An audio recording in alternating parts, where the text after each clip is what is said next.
I'm going to start with some quick observations in the aftermath of the Brexit vote, but before I do, allow me to revisit one of my favorite all-time quotes. Regular listeners will recognize Julian Simon's observation about the establishment, and quote, "They were immune to contrary evidence, just as if they had been medically vaccinated against the force of fact." Well, that's your status quo for you. With that in mind, on to Brexit. 1. In reading and watching the reaction to the vote, I realized there is no wake-up call for the vast majority of people on this or probably any other subject, especially our elites in organized labor, politicians, media commentariat, and the politically connected. I mean, it is impressive how fast they got back to their business-as-usual mindset. They didn't anticipate the Brexit vote, and they misinterpret what it's about because they retreat into such a predictable paradigm. They learn nothing from what just happened, but they're just appalled that the Brussels elites have been rejected. The only lesson they seem to have taken from Brexit is that you should never allow people to vote on important issues because they might not vote the way smart people do, and they are the definition of smart. Of course, every totalitarian dictator from Stalin to Castro agrees. Don't trust the public to vote. 2, I didn't see any sign that the establishment and the vast majority of the public understands that the catalyst for Brexit was economics and finance, was an incredibly failed economic model, not politics. Every EU leader, including Britain's David Cameron, Labour's Jeremy Corbyn, all supported the Remain side, and still the analysis focuses on politics? There was no political disagreement. Do you think that if economic growth and job creation were strong, the anti-EU sentiment would be so passionate? Really, think about that. Of course not. This is a reflection of the failure of the EU's big bureaucratic, high tax, high regulatory model that has left so many people behind that their sentiment seems to have been, hey, I'll vote to leave. How could it get worse? 3, I got a lot of media calls from some American analysts I know, because on this show we've been very clear that Brexit was coming. And let me give a big shout out to Martin Armstrong, whose model was dead right again, years ago, predicting this outcome. And allow me a personal note to all those hate mailers who are outraged by my challenge of the establishment, because that's what virtually every piece of hate mail ends up being. What's clearly tough for some people to understand in this age of narcissism is it's not about their opinions or their political preferences. It's not about them in any way, and yet they personalize it. Investing reinforces that lesson, by the way. I mean, price of gold, the loonie, your favorite stock, it doesn't care what you think. I've tried that out. Big failure. And the more you think it does, though, the more money you're going to lose. Here's a great tip for better investment decisions. Get over yourself. Get over your opinions and watch the market. I'll tell you this, no one cares what my opinion is. It makes absolutely no difference to anyone. But identifying what's going on and providing strategies to protect Money Talks listeners is my goal. That's what's important to me, not whether the world conforms to my opinion or not. And on that score, I'm proud of the fact that no show in the mainstream media has even been close. No track record is better. I mean, go ahead, disagree with what's said on Money Talks. That's great. But unlike politics, we get a scorecard. On Brexit, lots of people disagreed. They were wrong. I've been saying for 6 years that these events, very clearly outlined on Money Talks, will produce massive financial losses. And we're going to the next 4-year period now. Of course, there already has been big losses. Literally trillions were lost in the immediate aftermath of the Brexit vote. But that's what getting these events wrong looks like. And all the excuses like, oh, the Leave side didn't understand, the Leave side lied, doesn't change the fact that getting the Brexit vote wrong cost huge money. So send the hate mail. Swear your allegiance to your political party of your choice, even over common sense. Personally, I'm not interested. The world isn't interested. Change is coming. Brexit was the latest warning sign. The fact that the establishment throughout the Western world didn't anticipate the vote shows no sign of having a clue as to what's coming next. That gives me great confidence that the major themes that we continue to outline on Money Talks are indeed going to come to pass. The demise of the EU is just the next stage leading to a major collapse in the confidence of government. It's a long-term trend. Did you catch that the Austrian election has been null and voided? That's right, it's been voided. There's going to be a rerun. As I told you more than a month ago, that looked fishy, that the anti-EU Freedom Party looked like it had won, and then all of a sudden victory was snatched.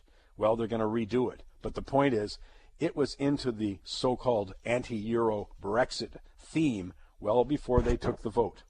But here's the thing. The financial implications are massive to what's going it down. So write it down. I'm going to be saying it a lot. The next 4 years is going to make the last 6 years look like sunny days, calm waters. And sadly, there's not a single person in the establishment who seems to understand this. All they're doing is trying to defend the establishment. But then again, they didn't see the drop in oil coming. They didn't see the decline in the loonie, the economic stagnation, the impact on interest rates, the movement of capital out of China and Russia, the impact on upper-end real estate in Vancouver, for example, or Toronto, Sydney, Melbourne, for that matter. No, they haven't seen any of it happen. Sad to see people place their trust in them. And they're not going to see the demise of the EU or the fall of the welfare state model coming either, and all of the myriad of financial implications. Money Talks is brought to you by Solera Club. You can find more information on Solera Club by simply going to SOLARA, solaraclub.com. I'll take a break. I'm going to come back. Another big change happening, of course, has been the Canada Pension Plan. Got somewhat overshadowed by the events going on in Europe, but I'm going to talk more with Rob Levy about that. Also, I got a big fat idea for you. I got Lance Roberts coming up. Great to get him before their July 4th. So much happening, so many things to talk about here across the Money Talks Network. One of the big themes when it comes to general personal finance has been the expansion of the Canada Pension Plan. There is so much to it, and I can tell you there should be a lot more discussion about it. I've got Rob Levy on the line with me right now. Hey, Rob, what were the first couple of things that sort of popped out at you when you saw this proposal coming out of the provincial and federal meetings in Vancouver a couple of weeks ago, less than a couple of weeks ago? First off, Mike, the first thing that really popped out to me is we've seen changes to the Canada Pension Plan in the past. We saw it in the 90s and we saw it in the 60s, but there's a seismic difference here. In the past, it was changes to adjust the premium because generations and demographics are changing, so what are we going to get out of the plan? But, number one here is we are enhancing, we are making the Canada Pension Plan bigger. So it's not just we're adjusting for demographics this time around, we are actually making a bigger pension saving plan for all Canadian workers. And that's the shocker. That's the key difference to this announcement here. Your quick take on winners and losers in this. Quick take on I've got a big list, by the way. I'm sure you do. I mean, it's going to be interesting to watch it play out because we don't see these changes go into effect until 2019, but it's very important because this is an increased burden on Canadian businesses. It's essentially a payroll tax as they match employee benefits now up to $82,000 is the new threshold. So it's an increased burden on businesses that are struggling to find growth in the economic world that we live in today. And then for workers, I mean, whether they like it or not, this was the government that they voted for, and this was a platform they ran on enhancing the CPP, but more of your paychecks are going to start going towards the Canada Pension Plan. So it means a smaller paycheck in that regard as well. Well, and again, I think we have to look at the impact of that on the economy in the context of what other things are rising. And I'm very critical of the academic work done on this.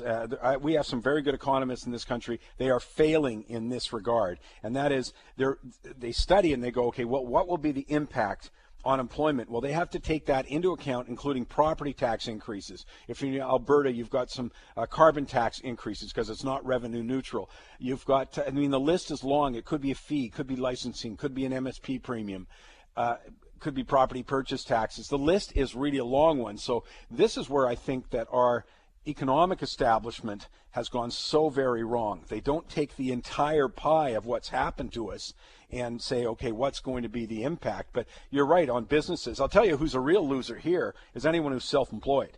If you're self-employed, this is not good news. Why? Because you pay both sides of this equation. You're going to pay the employee and the employer part, and you could do much better if you were allowed to have that into the RSP. And Rob, I think that's one of the other key components here. They're not just saying we're going to force you to save more. You're going to be forced to do it in our vehicle, which I think leaves a lot of people far worse off than if they, again, let's say you are, I certainly have a problem if you're forced to, but let's say you're forcing people to set aside the same percentages, but you were allowed it in your own savings vehicle, most people would be far better off. You're exactly right, and as you speak to that, that was one of the things that this enhancements to the CPP was sold on, was that Canadians are under-saving. But as you said, a lot of the academic research and looking and ranking Canadians against other countries shows that our retirees actually stack up pretty well, and in terms of poverty in terms of seniors, I mean, lower than most developed nations. So the idea that we're undersaving in this country might have been, in fact, a little bit of a myth in itself as well. That's a great point, because it's not one size fits all. You know, there's lots of people who need no help. There's lots of people, you're broadcasting from the Vancouver area where we've made multimillionaires just by owning the real estate. They do not need any more help. They do not need forced savings. So again, the one size fits all is going to prove to be, to alienate several people who just say, hey, we don't need it. And you're right. The stats point out that our wealthiest generation are older people. Exactly. And so for a winner for you, Mike, and I love this point because it's a lot of the ones the critics of the plan have been pointing out, is anyone with a public service or a public pension plan, they're a winner in this plan because now the CPP is going to contribute more to their benefit, so it takes some pressure off the public pension plans just for a little while, for a time being. A great point, which we know. We go to the C.D. Howe Institute. That's the think tank that our finance minister, Bill Morneau, used to be at. So it's not like these are strange numbers, but we have a $444 billion shortfall in public sector unfunded liabilities for their pensions. Well, as you say, Rob, hey, this is another way of getting us to help out there, and contribute even more to that. No, there's a lot more than meets the eye, but as I say, I know you're in business, so this is going to cost you more. You work, it's going to cost you more. I'm just hoping that we get a little more specific on, who wins and who loses within this, because it's not so simple. No, it's certainly not. I mean, in essence, it is a government-mandated wage increase, and that's what people are going to see in the long term. I mean, they're going to pay more into it. It means less over your paychecks, but over the long term, you're hoping for a bigger pension. But that's what this change effectively has done. Great stuff as always. Thanks, Rob. Have a terrific rest of the Canada Day weekend. Thanks, Mike. You too. I got to take a break here. Just saying it's a Canada Day weekend, it reminds me that we want to celebrate Canada on the show.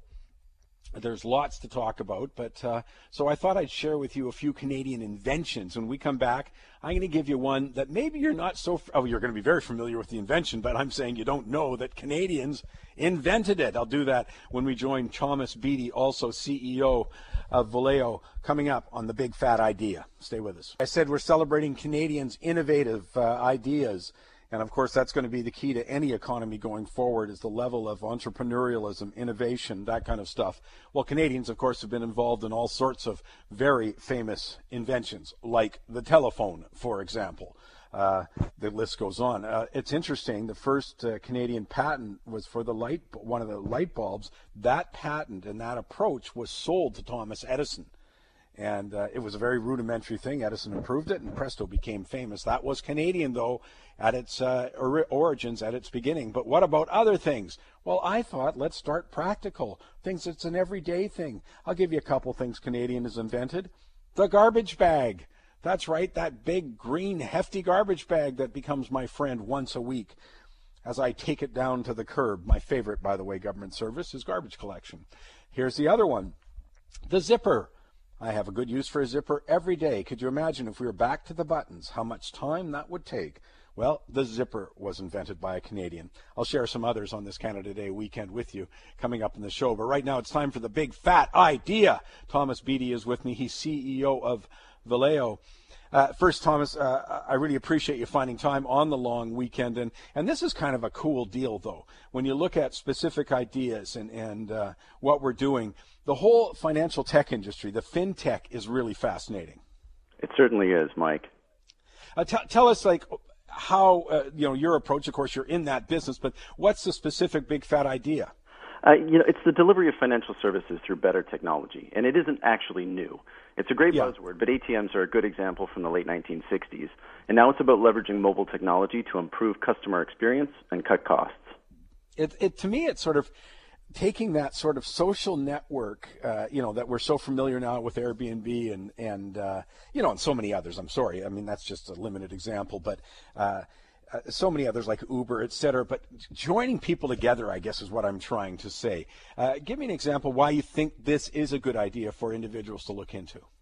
It's about lower cost, lower risk, and because of wisdom of crowds. What we're trying to do is take power from Wall Street and give it to Main Street. Okay, give us a hint how they do that. They're going to take investment from a solitary chore to a fun and collaborative exercise. We're enabling people who know one another to combine their assets and knowledge and make decisions as a team. And what that does, because everybody has a vested interest in your success, is it improves your outcomes.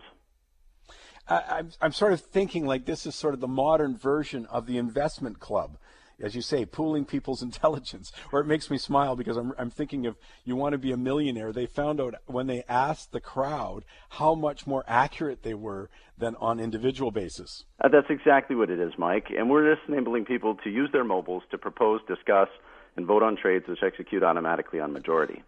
How would they play it in Canada? What they're going to do is use our application, currently available as a simulator in the app stores as Volio Simulator, to make decisions, proposing on their phones, and tracking each person's decisions so that you can learn from what you've done and prove to your team how things would have gone if everyone had listened to you. Oh God, can you imagine if we could apply that to public policy? I mean, how about a little accountability? Well, that's it. With the idea of learning something. Yeah. Builds a community you can learn from and trust. Again, let's come back a little bit to how individuals can participate. Is there a specific thing that they can approach, like, a crowdfunding portal, for example, or in Canada, other lending platforms are out there? There's a lot of fantastic ways to play the fintech opportunity in Canada. Some of those are public and some are private companies. When you use a platform like ours, which is now in testing but will be live next year, I think you're going to be able to invest in whatever sectors and whatever opportunities that you find interesting. But if you want to talk about fintech as a broader opportunity, there's a couple of great listed companies in Canada you could look at. Well, give us a couple that we will. We can put them on our radar and see if obviously individuals always check if it's appropriate for them, but at least we could put it on our radar. Yeah, just in terms of some of the ones that are listed. TO Networks, it's serving the underbanked, enabling payments. A couple $100 million market cap, profitable, nice gross margins, a good example. And another is Mogo, a lending platform doing prepaid credit cards that track spending and soon getting into mortgages. Smaller company, 40 million market cap. Fascinating way to play fintech. And again, this is we're fair. I appreciate what you said when you went back to online banking, ATMs. It's not like the concept is strange to us, but the way it's being applied now and the success of it.